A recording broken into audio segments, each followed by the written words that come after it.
Today, we address a question that shook global trade relations during Donald Trump's presidency. Why was the United States pressuring India? And what's the real story behind Trump's 25% tariff threat? When we speak of the United States pressuring India with a threat of 25% tariffs, the first layer of truth we must unearth is the narrative of trade imbalance. It is the story often repeated, a mantra of numbers and deficits, designed to sound objective, unquestionable.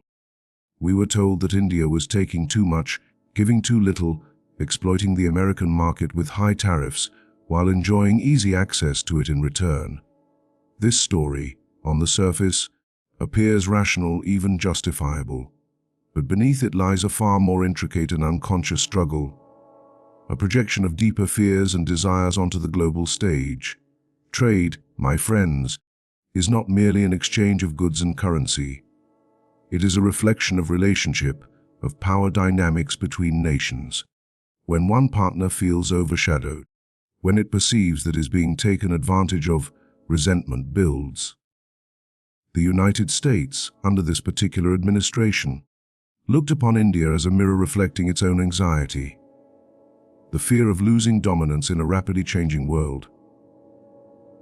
And so it pointed to a trade deficit of roughly $24 billion, as though this number alone were proof of betrayal. But this deficit was minor compared to much larger imbalances with other countries, particularly China. Why then was India singled out? Because numbers were not the real driving force here. The deficit was a symbol, a justification for an emotional and political agenda. This rhetoric of imbalance served a purpose at home. It fed a narrative that America had been wronged, that its generosity was being abused, and that only strength, only force, could restore fairness. It was a tale crafted for the ears of domestic industries, farmers, and workers. Citizens who felt globalization had stripped them of security. The tariff threat became a banner of protection, a promise that their nation would fight back against those who benefited at their expense. Yet, in reality, this was not a battle between oppressor and victim. It was a negotiation wrapped in drama, designed to create the illusion of imminent danger and heroic rescue. The truth is that trade deficits are not inherently signs of exploitation. They are the natural outcome of differing economies, consumption patterns, and market demands. India exports goods that America seeks, from textiles to pharmaceuticals, while America exports technology, aircraft, and agricultural products. The balance is shaped by countless factors beyond the will of either government. But to admit this complexity would strip away the simplicity of the story, and political theater thrives on simplicity. It needs heroes, villains, and a battle for justice. So we witnessed a deliberate transformation of trade numbers into a moral narrative. India is unfair. America must act. The threat of 25% tariff was less an economic necessity and more a symbolic gesture, an attempt to reassert control in an uncertain era. It was the same instinct that drives a man to strike a table when he feels unheard. Not to break it, but to make the silence tremble. Power, when it senses vulnerability, seeks reassurance through action, even if that action distorts reality. And so the imbalance was not truly about trade at all. It was about image, authority, and the need to cool an inner fear of decline by projecting it outward. Behind the figures and speeches, what we witnessed was a nation grappling with its own shadow, a refusal to face its deeper anxieties about losing its place at the center of the global order.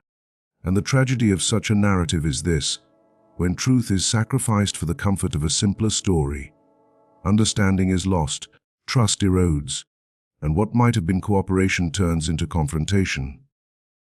In the theater of power, perception becomes reality, and reality becomes the first casualty. And that is why the 25% tariff threat was never truly aimed at India. It was aimed at America's own reflection. If we peel back another layer of this drama, we encounter something far more subtle than numbers and deficits, a kind of invisible hand guiding the stage. The tariff threat was not only about trade, it was a tool of persuasion, a pressure tactic woven into a larger web of geopolitical influence. Nations, like individuals, do not act solely on logic. They are driven by desires for control, for validation, for alignment with their chosen path. And in this case, the United States sought not just fairer trade, but a deeper sway over India's choices, a shaping of its destiny to better fit American interests. Consider the timing and tone of these threats. They came alongside demands for greater access for US companies in India. Technology giants, online retailers, pharmaceutical firms, all hungry for India's vast, growing market. At the same time, there were louder calls for India to change its stance on intellectual property rules, to open its doors wider to foreign investment, to relax data protection policies that kept American corporations at bay. The tariffs were not isolated. They were part of a broader negotiation where economics served as the visible mask and influence was the hidden face behind it. This is how power often moves in the world. Rarely does it declare its true intentions openly. Instead, it dresses them in the garments of fairness and reciprocity, claiming that rules are unequal, that justice must be restored. Yet beneath the noble words lies a far simpler truthing: influence is being sought, leverage is being built. The United States was saying to India, align more closely with us, or pay a heavy price. It was a pressure not to correct a wrong, but to bend another's will. And here is where the unconscious drives of nations reveal themselves most clearly. Like a person seeking control in a relationship, they mask their need for dominance as concern for balance, as if their actions were purely rational. But beneath the surface lies anxiety, the fear that another might grow too independent, that another might forge paths that reduce their own power. India's rise as a strong, self-reliant economy, capable of setting its own rules in technology, pharmaceuticals, and data, was not just an economic reality, it was a psychological challenge to long-held American primacy. The tariffs, the threats, the rhetoric, all of it was an attempt to pull India back into orbit, to make its choices safer, more predictable, more aligned with Western expectations. And yet, there is a cost to such maneuvering. Caution breeds suspicion. Friendship built on pressure cannot last. Nations, like people, do not forget when their freedom to choose is undermined, when partnership feels more like submission. The public drama of tariffs may have passed, but beneath the surface, the tension it created still lingers, shaping how trust is given, how promises are weighed. What is striking is that this entire dance of threats and countermeasures was less about actual trade numbers and more about setting boundaries of control in a shifting world order.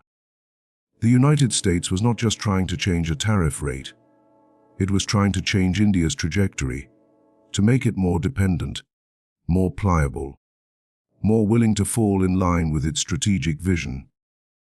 And this is why the tariff threats were never merely economic. They were part of a deeper struggle, one not fought in open battlefields but in the quiet corridors of diplomacy and policy. It was a struggle for influence disguised as fairness, an attempt to rewrite another nation's choices under the weight of economic force. And that is why this pressure was not a negotiation over goods. It was a negotiation over sovereignty. And finally, we come to the deepest current running beneath this tide of threats and negotiations, the silent struggle that rarely finds its way into headlines. This was never simply about tariffs or trade deficits, not even about bending India's policies to fit another nation's designs. At its core, this was part of a much larger game. The timeless contest for dominance, for power, for the right to shape the world's future. The pressure on India was not just a matter of economics or diplomacy. It was a move in a grand strategy aimed at controlling the balance of power in Asia, a region where another giant was rising, threatening to eclipse the old order. For decades, The United States stood unchallenged at the center of global trade and influence, its voice carrying the weight of authority across continents. But the world is shifting. A new rival, China, has emerged, expanding its reach, building alliances, investing in infrastructure, and offering nations an alternative to Western dependence. This shift terrifies the established power. It stirs something primal, an instinct for survival, for keeping hold of a crown that feels as though it might slip away. And when fear of losing power takes root, actions often become aggressive, driven less by reason than by a deep, unspoken need to reassert dominance. India sits at the heart of this struggle, not by choice, but by geography, by size, by its growing economic and military weight. It is a prize in this contest for influence, a potential counterbalance to China's rise, a strategic partner whose allegiance could tip the scales of global power. And yet India is not content to be a pawn.